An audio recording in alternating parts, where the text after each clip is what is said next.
আছে আমার পকেটে 70 পিস টিকিট দেখেন আপনাদের মাঝে এখনো ওভার আছে। এখনো দেখেন একটা লোকের টিকিট পায় নাই এই কথাটা বলতে পারবে না।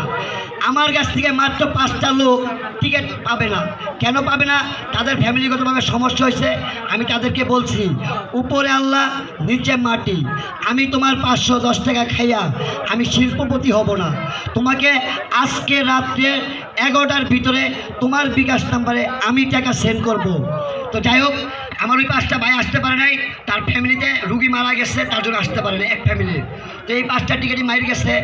আর যারা আমাকে ভালোবাসবেন, আমার গ্রুপকে ভালোবাসবেন এবং আমার এমডি হাজারীকে যদি পছন্দ করে থাকেন অবশ্যই আমাদের আইডি ফলো দিবেন। আমাদের গ্রুপে যদি জয়েন করতে চান তাহলে আমার এমডি হাজারীর হোয়াটসঅ্যাপ নাম্বারে যোগাযোগ করবেন।